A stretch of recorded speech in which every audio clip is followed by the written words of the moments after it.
Listen guys, it's no secret the successive governments have been desperate to keep the housing bubble inflated at all costs.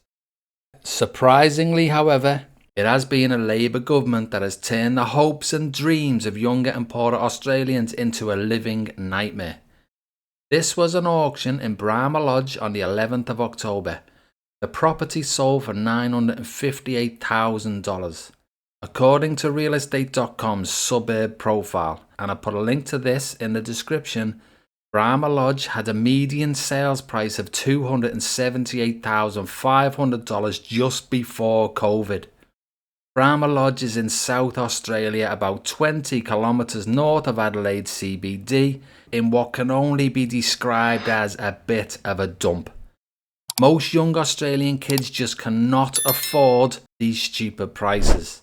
Just 5 years ago they could afford to buy houses in these areas, but not anymore. Albo pretends to care about the poor, but under him house prices have more than doubled in many Australian towns and cities. Rents have exploded almost everywhere and homelessness is spiralling out of control. Has there ever been a more pro-property investor, pro-landlord and pro-rich elite leader in Australian history? Instead of trying to fix the mess that he has caused, and instead of trying to make the lives of poor and younger Australians that little bit easier, he is in fact doubling down on his desperate attempt to keep the housing Ponzi alive. All he has to do is cut immigration to levels to a point where homes can be built in time to keep up with the rampant influx, but he won't do it. He has his foot hard to the floor and is willing to wreck everything that was good about Australia in a vain attempt to not have house prices fall on his watch. Even though a fall is desperately needed to give some hope to young Australians. The more than 100% increases in house prices that has happened in so many areas is simply unsustainable without mass immigration, and Albo knows it. It is almost like he and his useless housing minister Claire O'Neill have an open vendetta against young Australians with the barefaced contempt that they are showing.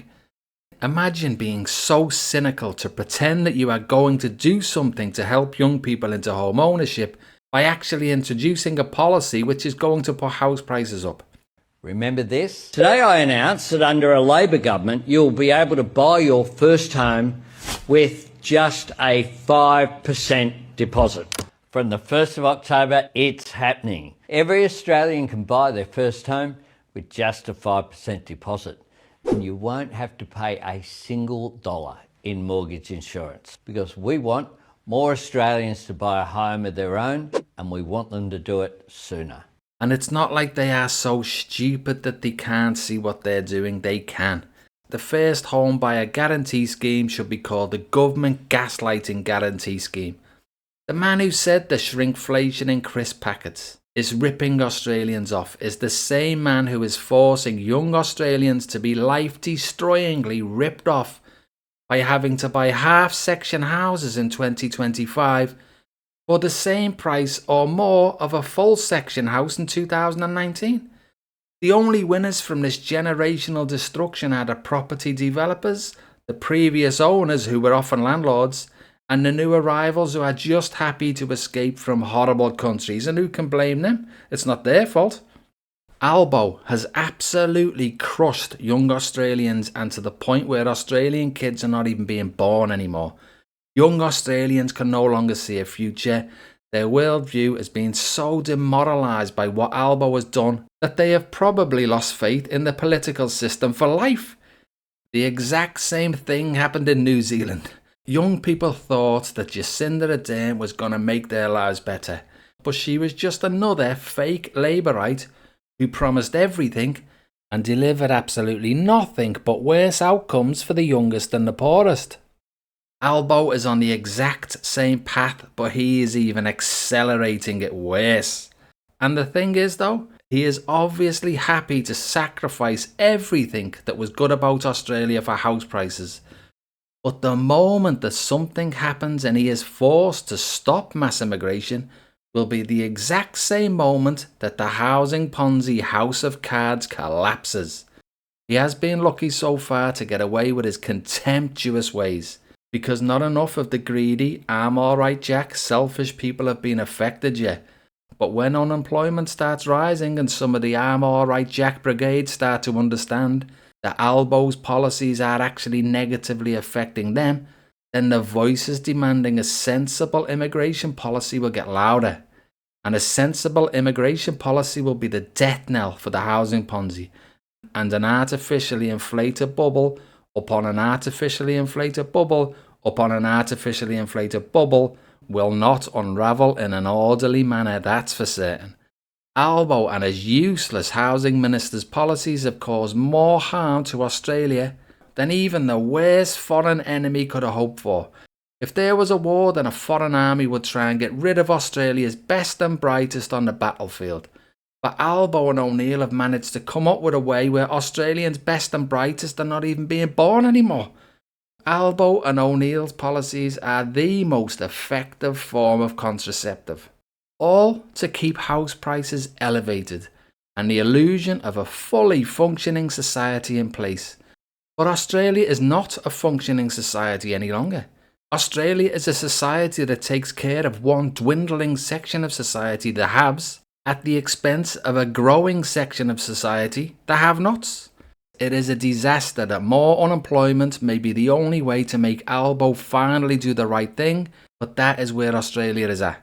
No doubt if he is forced to cut immigration, then the RBA will step into the breach and do his bidding by cutting rates to try and keep the Ponzi alive. Because the RBA is about as independent as a conjoined twin. But the scepter of inflation should keep them somewhat tamed, because inflation will also have a small effect on the haves, and Albo would rather walk over hot coals than allow that.